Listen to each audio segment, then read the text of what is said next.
Amazing. So, a very warm welcome to the Authentic You podcast today.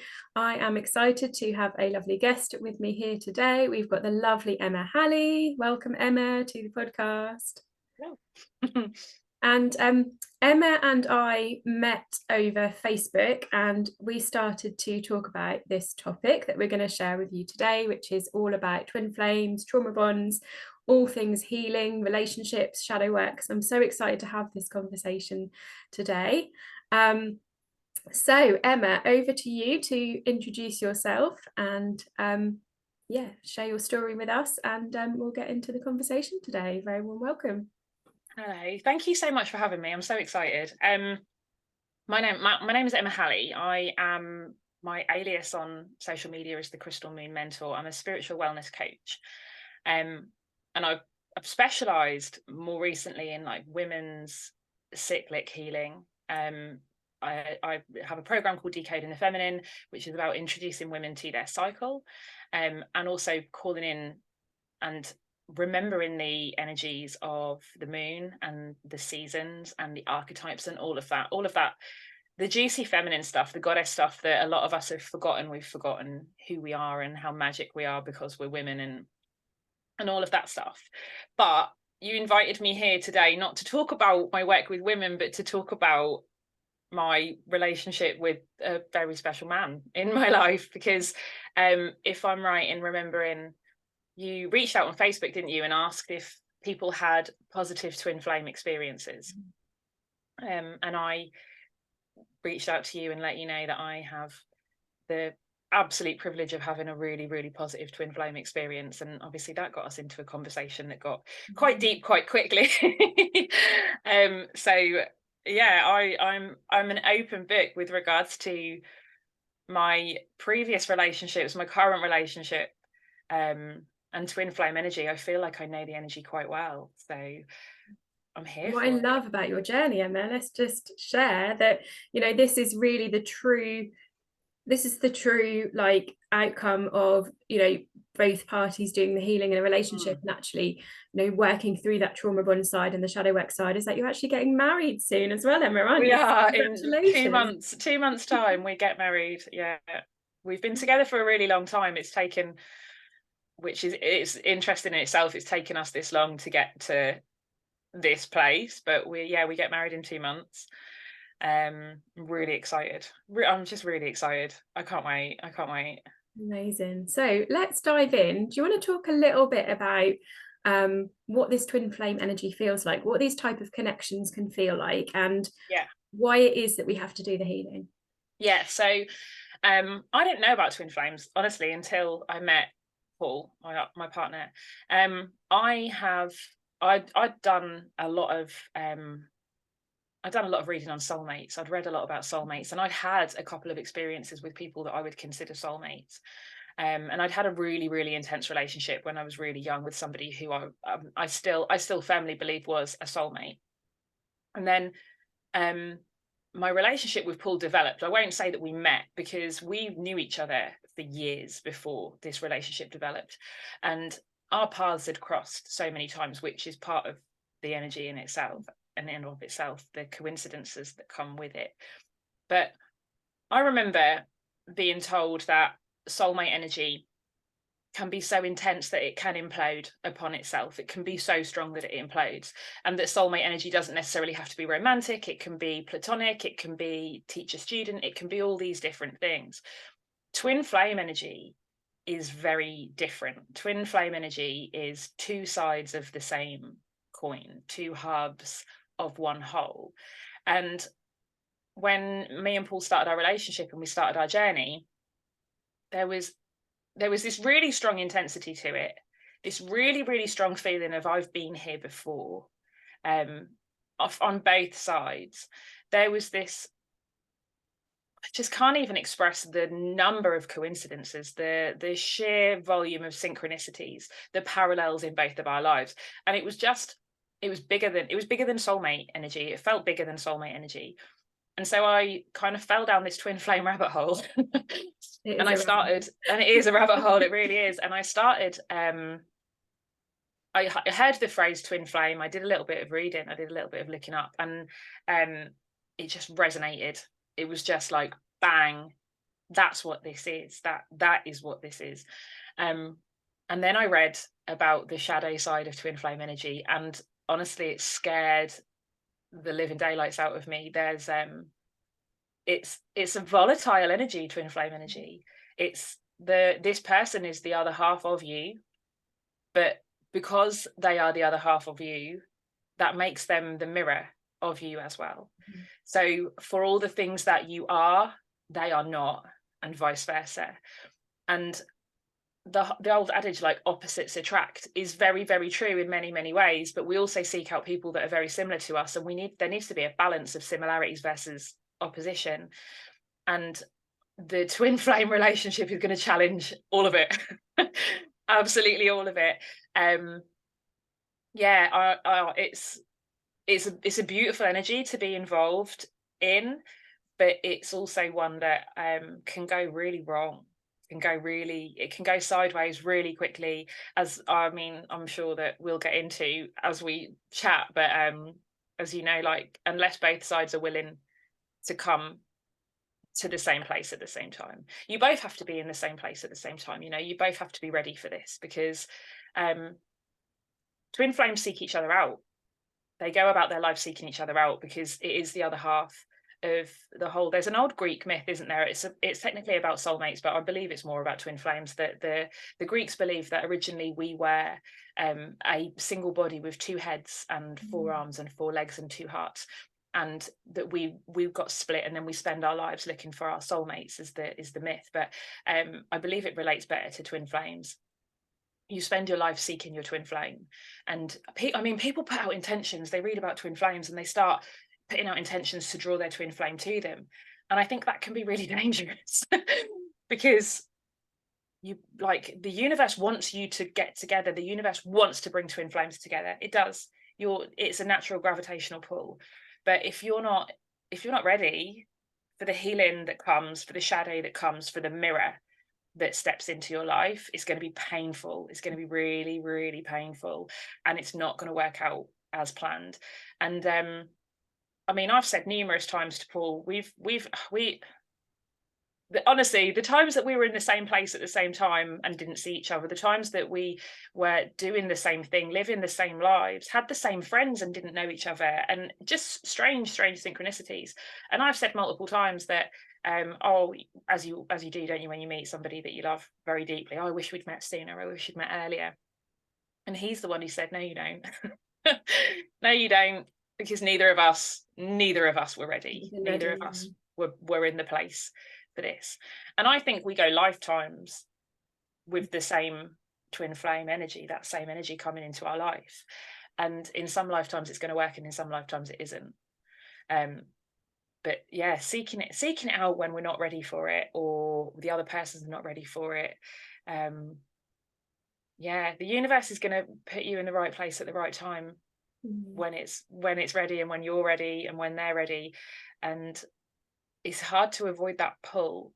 It really is hard to avoid that pull.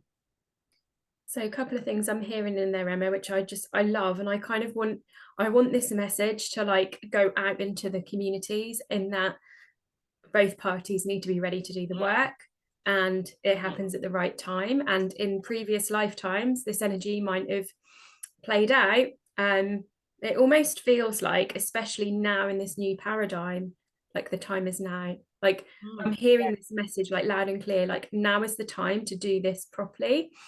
However, free will comes into play, right? So if both parties aren't willing to do the work, and this is a bit of a myth, and this is something that we hear a lot, don't we, when we go down that rabbit hole, especially the divine feminine doing all the work, and naturally the divine masculine will come in. It's actually not true. The divine masculine needs to do the work as well. It can be really toxic, and I've seen a lot of even myself included in a trauma bond experience that I had a couple of years ago. It can be really toxic in the behaviors that we allow, because of this concept of it's so holy and divine, and that they will we naturally come together. You've got to do the work. So tell me more about the mirror side of it. And this is another reason why I asked Emma to come and speak, because Emma Emma is a shadow work queen like myself.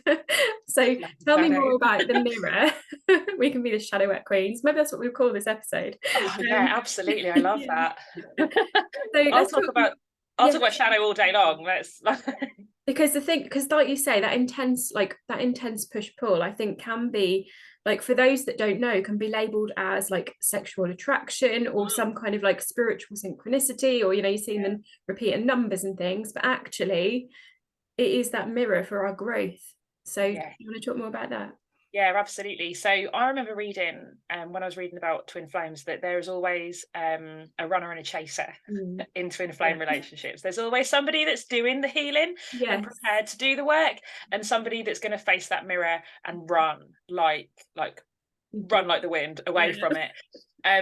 And I think in my relationship, I think I'm really fortunate. I just need to make that clear. I think I'm really fortunate. When me and Paul got together, we'd both come out of really traumatic experiences. Him quite a while before me, and he'd done his own work on himself, and he was at a point in his life when he was like, I don't need anybody. He was at that point where he was like, I'm sovereign. I am my own person. I love me, and the people that know me love me. And I don't think if he had been there, we would have worked, because like I say, we both had more stuff come up. But I wholeheartedly believed, based on my experiences and my trauma bonded relationships previously, that, oh my God, I'm going to be the runner, I'm going to be the chaser, and he's going to be the runner. He's going to run, right? And I'm going to have to chase him. Oh my God. That's what I thought was going to happen. It did not happen. It did not happen like that.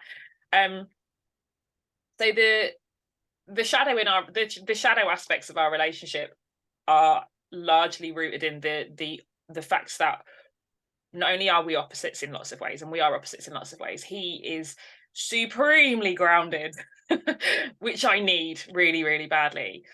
But we trigger the hell out of each other. Like, we trigger each other a lot, and in the most beautiful ways. And the fact that one of the healthiest things about our relationship is that we're able to acknowledge that that's a trigger.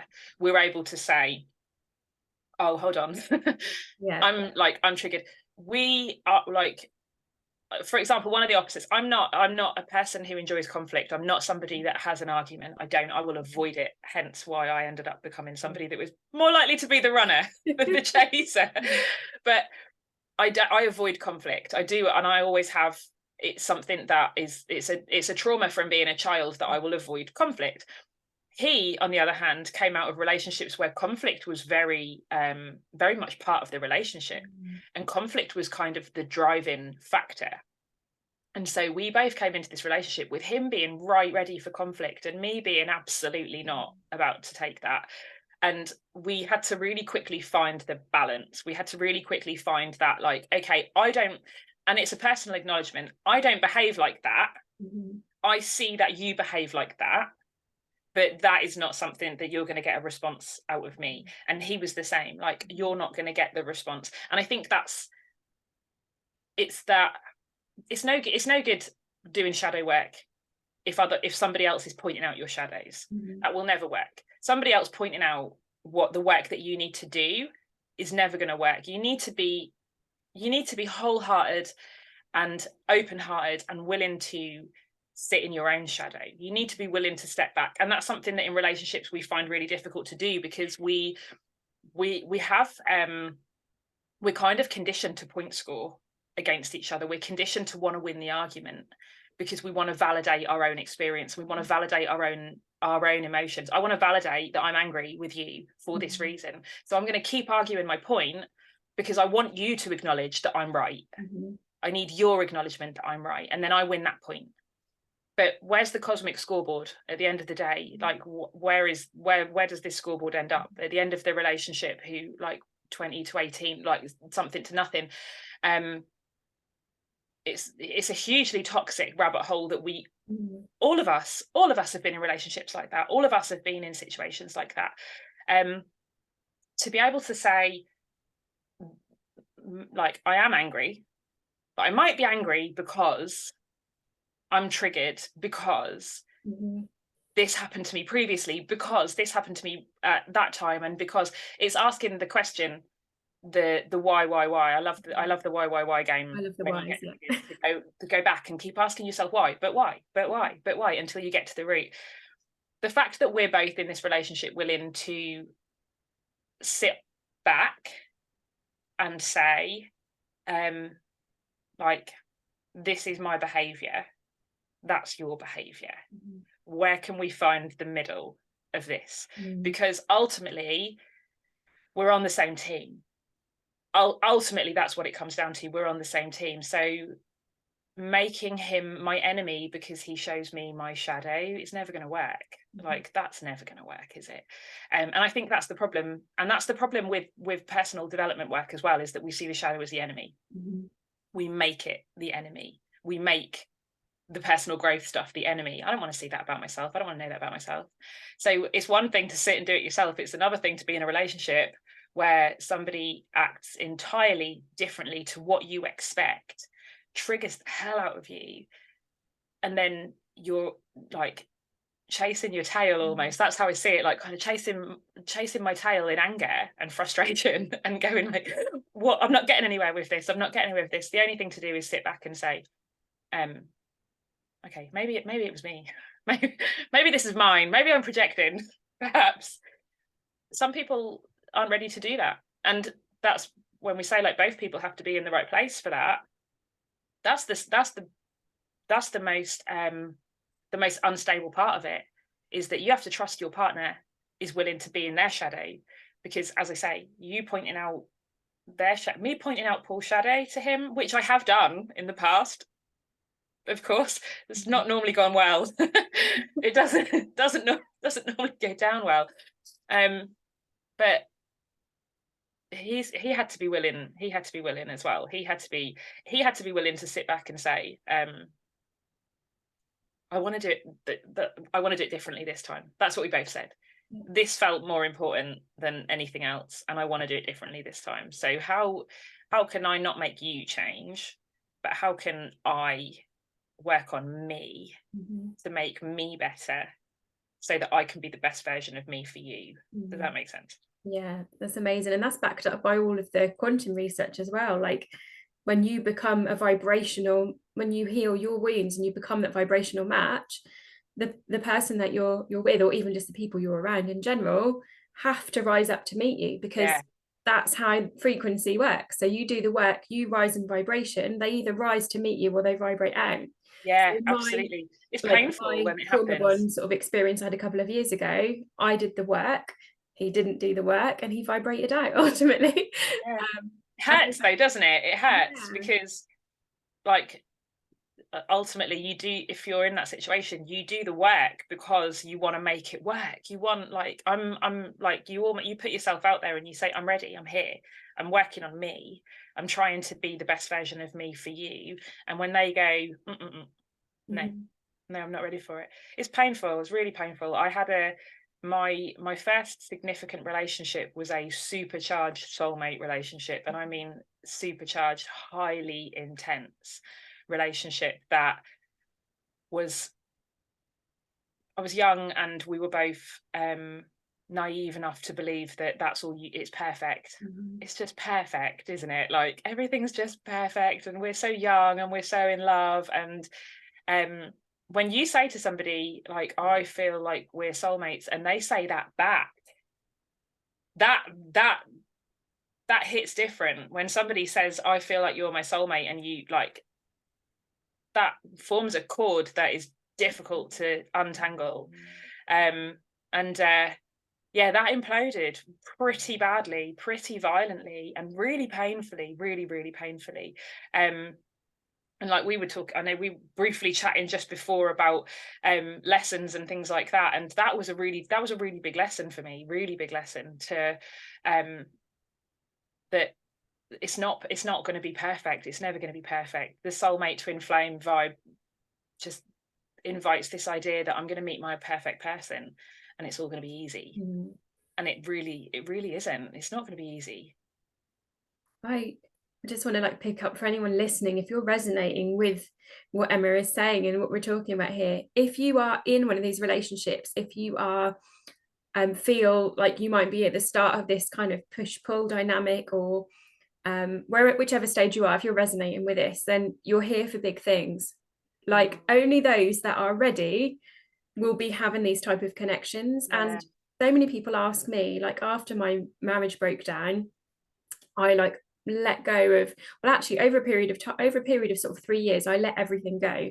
Like I had my dream house in the country, my perfect career like in financial services, my perfect marriage, which obviously wasn't so perfect, but like I let so much go and I shifted and changed so quickly. And I can honestly say one of the biggest parts of me being able to heal so quickly and shift so quickly and manifest so quickly is because of my relationships. If I didn't have these triggering intense mirrors, I would not have healed so quickly. Would you Absolutely. say the same? Like, Yeah, because it's a absolutely. constant mirror, isn't it? Yeah, absolutely. Your twin flames, like these relationships step into your world in order to push you to be the version of you that you're meant to be. Like it's one of the completion of cycles. Like we go through all these cycles, and it's one of the steps on one of the completions, one of the cycles is to bring that energy into your world, to push this cycle further, to push the spiral further, to force you, like you say, to grow. And if you're on your own and you're just like how my marriage ended 8-9 years ago, and it was a similar situation. I had the dream house, I had the picket fence, I had the two beautiful children, and we had our own business, and everybody looking in thought how dreamy and perfect. But I was burying my head in the sand, fingers in my ears, la la la la la la la la. This is just don't rock the boat. Nobody's here to not rock the boat. Nobody came here to this timeline to not rock the boat. Yeah. We all came here to grow. What is the point? What's the point otherwise? If your soul didn't come here to learn and to grow, what did it come here for? It didn't come here for anything else. And so if this person comes into if these relationships come into your world, there's a reason for it. There's a reason for it. And I would not be the person that I am now without my relationship. I would not. He is my biggest cheerleader. He is my biggest cheerleader, my biggest supporter. I get unconditional support, absolute unconditional support. If I said I wanted to be an astronaut tomorrow, he would be in my corner telling me, absolutely, you can do this. But he's also the person who says, when I say, oh, I like blah blah blah, this is like, I want to do this, or this is gonna be the situation, or this is the situation, he's also the person that says to me, hold on a second, like I'm an,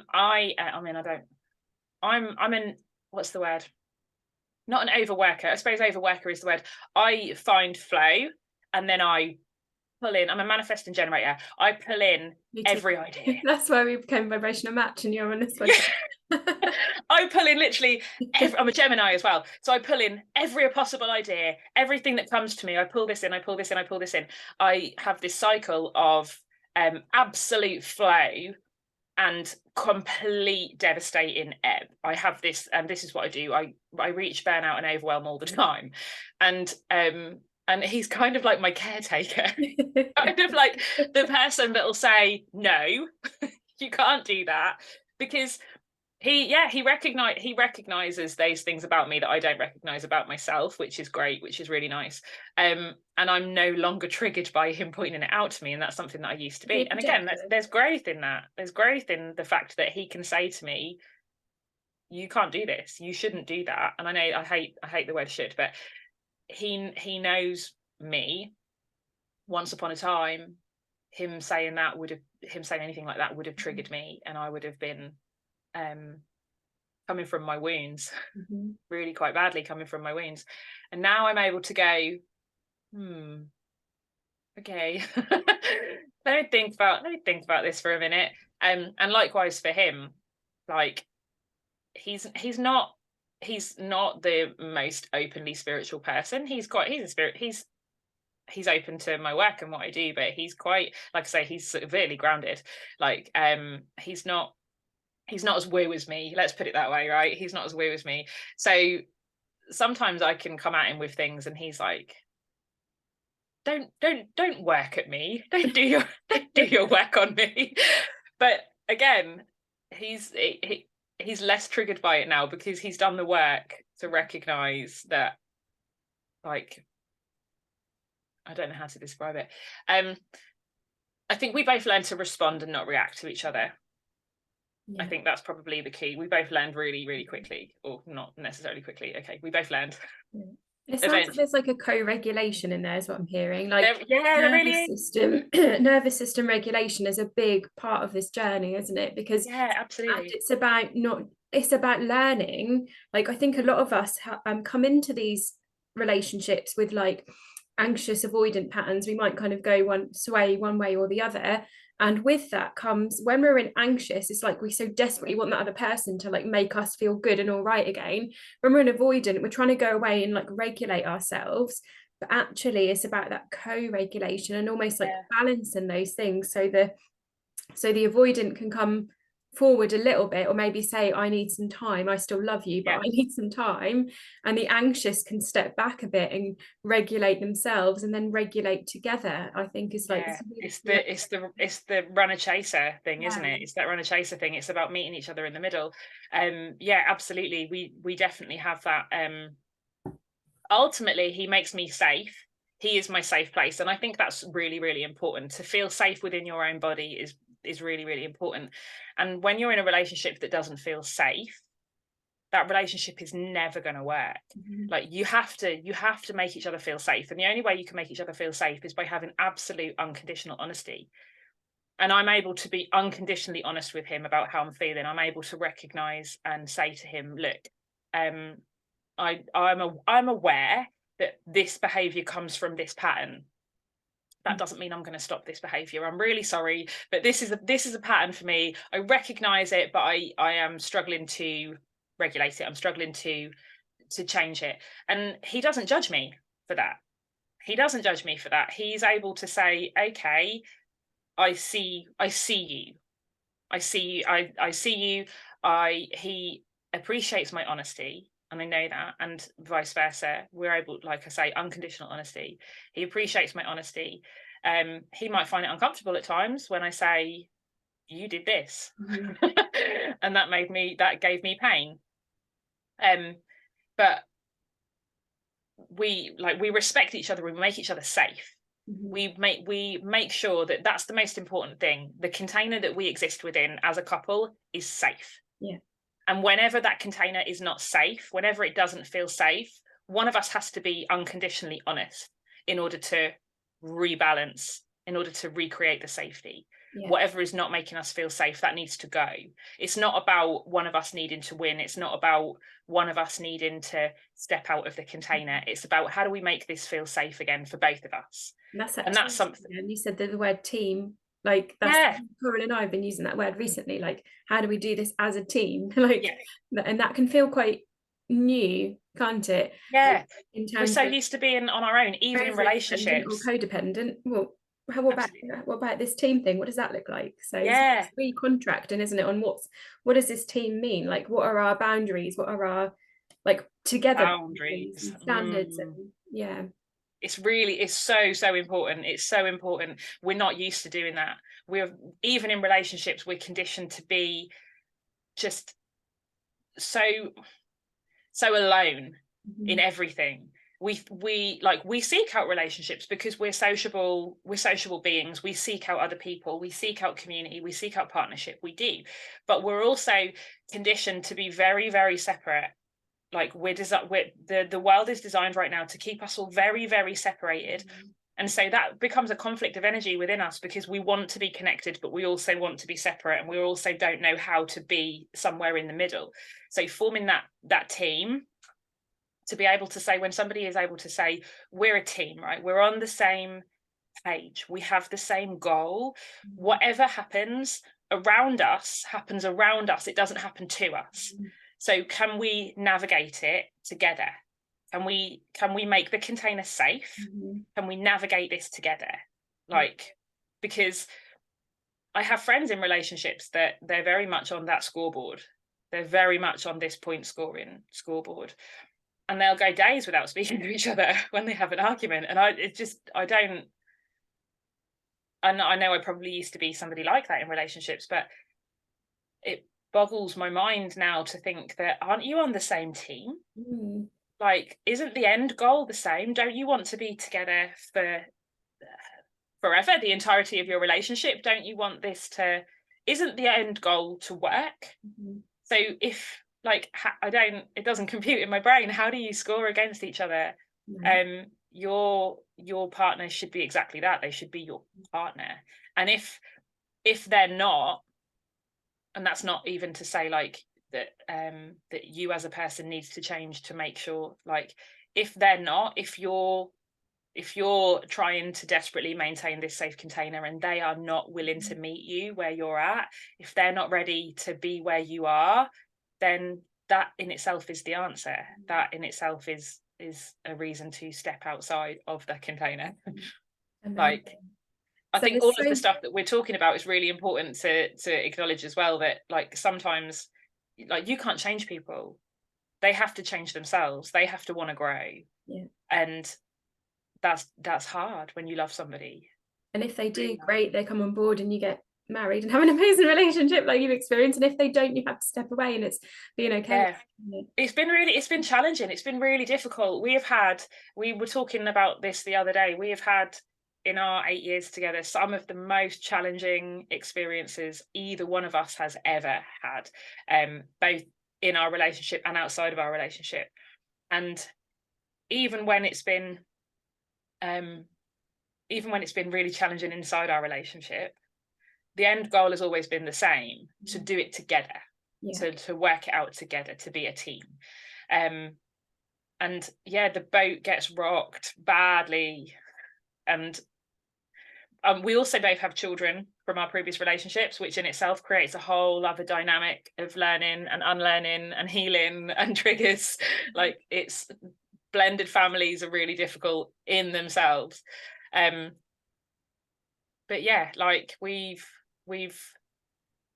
learned to communicate with each other. We've learned the way we both had to unlearn everything. We both had to unlearn everything from previous relationships. Everything. Unlearn it, lay it all bare, be completely honest, be unconditionally honest with yourself about what your personal struggles are in things, about what your triggers are, what your struggles are, what your what's holding you back. And then open yourself up to see if they're in the same place, if they're ready to meet you where you're at. Are you ready to go as deep into this as I am? Like, are you, because I'm all in, are you all in? And if they're not all in, then it's not going to work. If they're not going to meet you where you're at, then it's not going to work.